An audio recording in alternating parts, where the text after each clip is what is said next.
Good evening. अस्सलाम वालेकुम। कैसे हैं आप लोग? उम्मीद करता हूं आप लोग खैरियत से होंगे। आज हम लोग रसायन विज्ञान पढ़ेंगे और रसायन विज्ञान एक बहुत ही महत्वपूर्ण विज्ञान है। इस महत्वपूर्ण विज्ञान की एक महत्वपूर्ण टॉपिक के बारे में आज हम लोग अध्ययन करने वाले हैं। आज हम लोग स्टडी करने वाले हैं रासायनिक बलगतिकीय चैप्टर चैप्टर को। और रासायनिक बलगतिकीय चैप्टर के आज हम लोग अणु संख्यता और अभिक्रिया की कोटि के बारे में अध्ययन करेंगे। आइए एकदम मजेदार अंदाज में आइए समझते हैं कि क्या है अणु संख्यता, क्या है अभिक्रिया की कोटि, किसे कहते हैं। आइए एकदम वन बाय वन करके समझते हैं। तो चलिए शुरुआत करते हैं इसको समझने की, इसको पढ़ने की। सबसे पहले हम लोग अणु संख्यता के बारे में जरा सा बात करेंगे। अणु संख्यता क्या है? अणुओं की संख्या क्या है? आणविकता इसको बोलते हैं। क्या बोलते हैं? आणविकता बोलते हैं। तो किसी क्रिया की अणु संख्यता का मतलब वह है कि अभिक्रिया करने वाले उन अणुओं की संख्या है जो आपस में टक्कर करके रासायनिक क्रिया में परिवर्तित होते हैं। जैसे मसलन जो है, कोई एक अभिक्रिया हो रही है, कोई एक अभिक्रिया हो रही है, तो कोई भी अभिक्रिया हो, मसलन एक अभिक्रिया है NH4 NH4NO3, और इस NH4NO3 से बन रहा है आपका N2 प्लस 2H2O। क्या बन रहा है? इससे क्या बन रहा है? N2 प्लस 2H2O बन रहा है।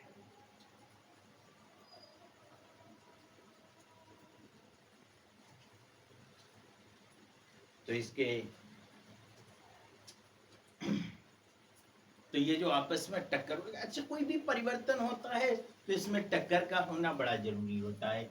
कोई परिवर्तन बिना अणुओं के आपस में उथल पुथल हुए टकराए बगैर होगी ही नहीं क्रिया। तो इसमें जो आणविकता संख्या है, यानी अणुओं की जो संख्यता है, उसकी वैल्यू यहां पर देखिए एक ही ना है, NH4NO3, तो एक हो जाएगी। अगर यही जो है क्या हो, 2N2O5 हो, 2N2O5 हो, तो इसमें आणविक अणुओं की संख्यता जो है कितनी हो जाएगी? अणुओं की संख्यता हो जाएगी इसमें 2, क्योंकि ये नंबर ऑफ मॉलिक्यूल्स हैं, कितने? 2 हैं। इसमें सिर्फ अभिक्रिया से मतलब होता है, अभिकारक पदार्थ से मतलब होता है, ना कि किसी रिएक्टेंट से मतलब होता है, ना कि इसमें प्रोडक्ट से मतलब होता है। प्रोडक्ट से कोई मतलब नहीं होता है। इससे बनेगा आपका 4NO2 4NO2 प्लस आपका बन जाएगा O2। ये चीज है। तो इसमें कितना हो जाएगा? 2, और इसमें 1 हो जाएगा। इसी तरह से अगर हम बात करें तो 2NO प्लस O2, यह आपका हो जाएगा, रिएक्शन के बाद बनेगा आपका क्या? 2NO2 बन जाएगा। तो इसमें देखो 2 NO तथा 1 O2 है ना? इसमें 2 NO और 1 O2 है, तो इसकी आणविकता हो जाएगी 3। यानी कि आणविकता या अणुओं की संख्या रसायन विज्ञान में, आणविकता या अणुओं की संख्या वह संख्या है जो किसी अभिक्रिया करने के लिए एक साथ आते हैं और इस प्राथमिक अभिक्रिया में अभिकारकों के स्टोइकोमेट्रिक योग के बराबर होते हैं। बस इतनी सी बात है, ये वाली बात। इसे हम अणु संख्यता कहते हैं। आगे बात करते हैं अभिक्रिया की कोटि क्या है। अभिक्रिया की कोटि जो है, किसी अभिक्रिया की कोटि को उन समस्त घातों का योग होता है, उन समस्त घातों का योग होता है जो प्रेक्षित दर को दर्शाने के लिए दर नियम समीकरण में सांद्रण पदों पर लगाया जाना चाहिए या दर्शाया जाना चाहिए, कुछ भी आप है ना कर सकते हैं। यानी कि एक कोई अभिक्रिया है, एक कोई अभिक्रिया है जो है ना, जिससे कोई उत्पाद ए प्लस बी प्लस है ना सी से कोई एक प्रोडक्ट बन रहा है, हमको प्रोडक्ट से कोई लेना लादना नहीं है, कोई मतलब नहीं है हमको।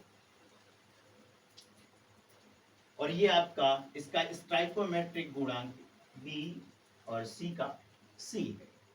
तो द्रव्य अनुपाती क्रिया नियमानुसार आपने पढ़ा है, द्रव्य अनुपाती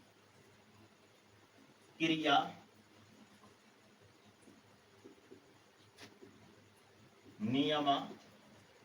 नियमानुसार, द्रव्यानुपाती क्रिया नियमानुसार प्रेषित दर के लिए, प्रेषित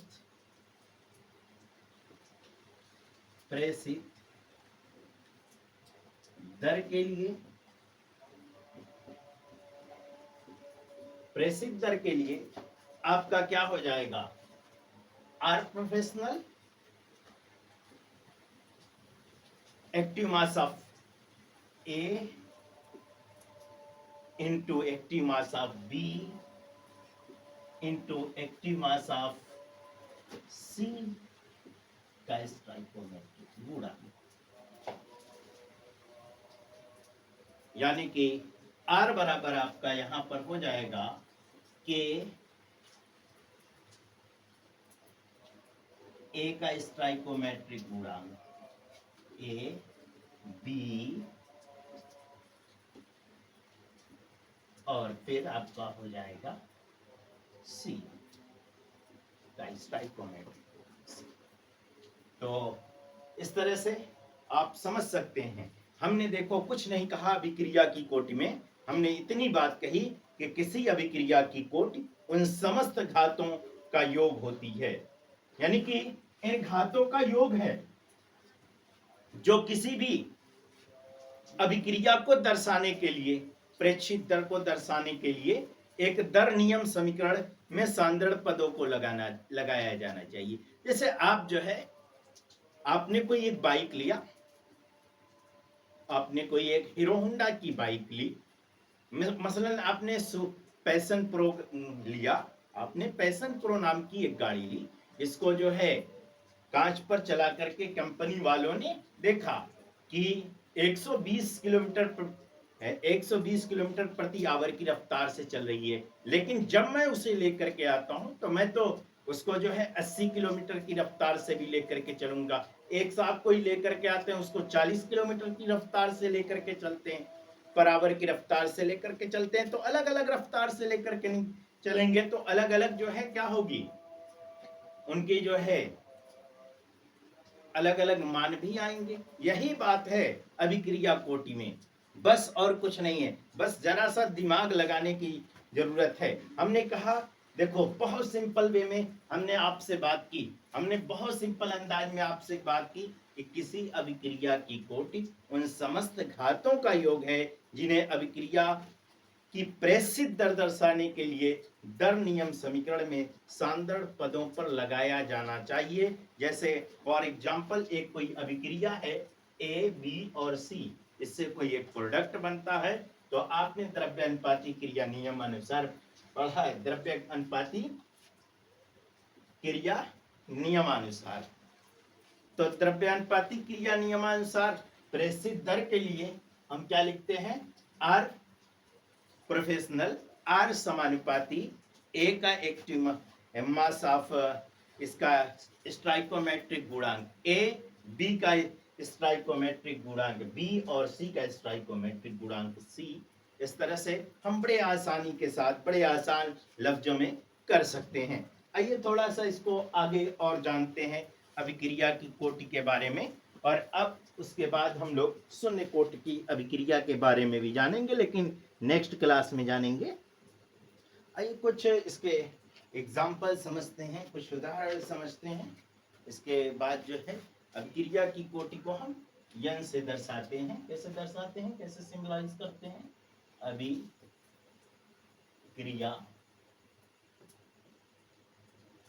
कोटि, इसको हम यन से सिंबलाइज करते हैं, यन से दर्शाते हैं। और ये यन बराबर आपका जो है होगा, यन बराबर आपका a प्लस बी प्लस सी, ये चीजें आपकी होंगी। यानी कि अगर जो है NaCl और AgNO3 कोई एक रिएक्शन हम करा रहे हैं, एक रिएक्शन कोई है NaCl प्लस AgNO3, ये आपका कोई रिएक्शन है। तो जब ये आपका रिएक्शन है तो इससे कुछ पदार्थ बनेगा कोई प्रोडक्ट। इससे हमको कोई मतलब नहीं क्या प्रोडक्ट बन रहा है। बारह हम लोग देख लेते हैं। NaNO3 प्लस हम इसे क्या बना सकते हैं, आपका बन जाएगा AgCl बन जाएगा। ठीक है, तो अब इसकी जो है इसकी आणविकता अणुसंख्यता जो है ये हो जाएगी कितनी, एक इसकी अणुसंख्यता और एक इसकी, एक और एक बराबर, ये आपका हो जाएगा 2। और यही चीज क्या है, इसकी अभिक्रिया की कोटि भी होगी। अभिक्रिया की कोटि n बराबर भी आपका ये m बराबर, तो n बराबर जो है n बराबर भी आपका क्या होगा, एक प्लस एक अभिक्रिया की कोटि इसकी और एक इसकी, तो ये भी बराबर आपका 2 हो जाएगा n।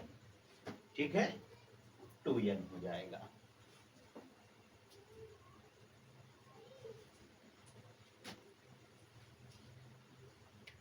इसी तरह से इसका जो है अगर हम निकालना चाहें तो निकाल सकते हो। कैसे निकाल सकते हो, इसका R बराबर क्या हो जाएगा, R बराबर क्या हो जाएगा, K, ये active mass of NaCl, active mass of NaCl into active mass of AgNO3, active mass of AgNO3, ये चीज। इसी तरह से अगर आप चाहो तो और भी कर सकते हो।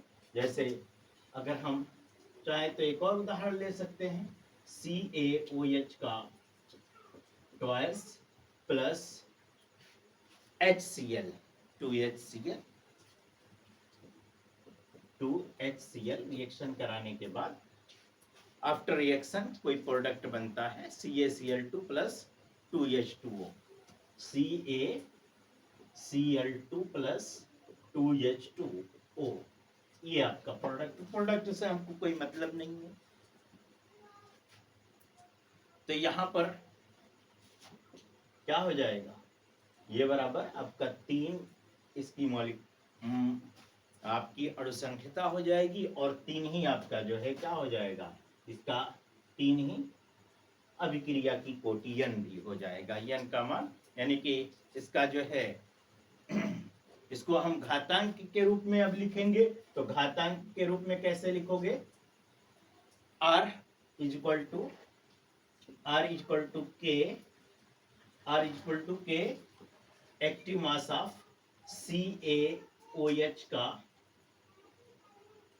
Twice into active mass of HCl, active mass of HCl, इस पर जो है घातांक कितना 2 है ना। तो अभिक्रिया की कोटि क्या है, तो अभिक्रिया की कोटि किसी अभिक्रिया की कोटि उन अभिकारकों की अणुसंख्यता है जो अभिक्रिया की दर को प्रभावित करती है। देखो आसान शब्दों में समझो, अब मैं बिल्कुल लेकर के आ रहा हूं आपके लिए एकदम आसान शब्द, है ना। हमने क्या कहा, किसी अभिक्रिया की कोटि, किसी अभिक्रिया की कोटि किसी अभिक्रिया की कोटि उन समस्त, है ना, उन समस्त अभिकारकों की अणुओं की संख्या, उन अभिकारकों की अणु संख्यता है, उन अभिकारकों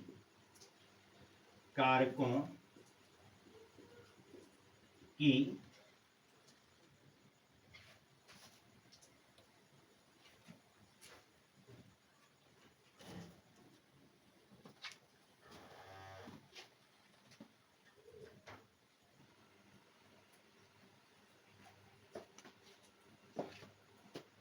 देखो उन अभिकारकों की अणु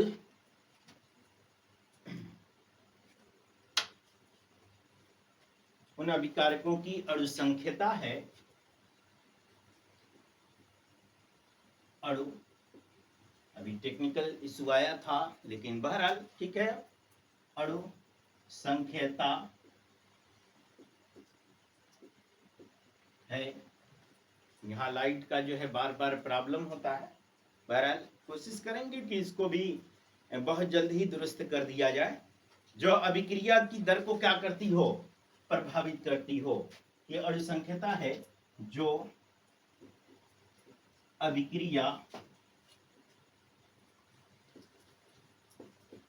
दर को प्रभावित करती है।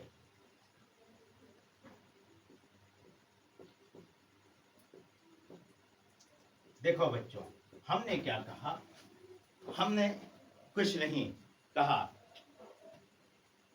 हमने कहा कि ये किसी अभिक्रिया की कोटि उन अभिकारकों की अणु संख्यता है जो अभिक्रिया दर को प्रभावित करती है। यदि पानी होगा तो, यदि H2O होगा तो एक चीज याद रखिएगा, यदि H2O होगा, यदि H2O होगा यानी पानी होगा, तो स्टाइकोमेट्रिक गुणांक जो होगा, स्टाइकोमेट्रिक घातांक होगा, यानी कि H2O पर जो है कोई घात नहीं होगी, शून्य होगी, है ना। तो स्टाइकोमेट्रिक घातांक जो, यदि H2O होगा तो स्टाइकोमेट्रिक घातांक, स्टाइकोमेट्रिक घातांक शून्य होगा।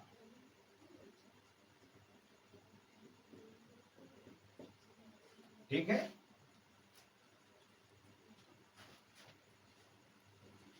और अभिक्रिया की कोटि को अगर निर्धारित करना हो तो हम इसको अभिक्रिया की कोटि को दो तीन तरीकों से निर्धारित कर सकते हैं। जैसे यदि कोई अभिकर्मक है जिसकी सांद्रता अल्प मात्रा में परिवर्तित करा दी जाए, किसमें, थोड़ी सी मात्रा में परिवर्तित करा दी जाए, तो थोड़ी सी मात्रा में परिवर्तन कराने पर अभिक्रिया की दर प्रभावित हो जाती है। और जब अभिक्रिया की दर प्रभावित हो जाती है लेकिन उनकी जो अणु संख्यता होती है वह अभिक्रिया की कोटि ही होती है। ये आपकी पहली चीज हो गई। लेकिन अगर हम इसके दूसरे पॉइंट पर अगर बात करते हैं, देखो बड़ा इंटरेस्टिंग ये दूसरा पॉइंट है कि यदि किसी अभिकारक की मात्रा, यदि किसी अभिकारक की मात्रा कैसी हो, तुलनात्मक हो, है ना, तुलनात्मक रूप से बहुत अधिक हो और उसकी मात्रा में अल्पतम परिवर्तन कर दिया जाए। बहुत अधिक मात्रा में कोई अभिकारक की मात्रा है और इसमें थोड़ी सी मात्रा में जो है अधिक मात्रा में हो तो उसकी मात्रा में थोड़ा सा परिवर्तन, अल्पतम परिवर्तन किया जाए तो अभिक्रिया दर परिवर्तित नहीं होती है। अभिक्रिया दर में कोई परिवर्तन नहीं देखने को मिलता है, अतः इसकी अणु संख्यता कोटि को निर्धारित नहीं करती है।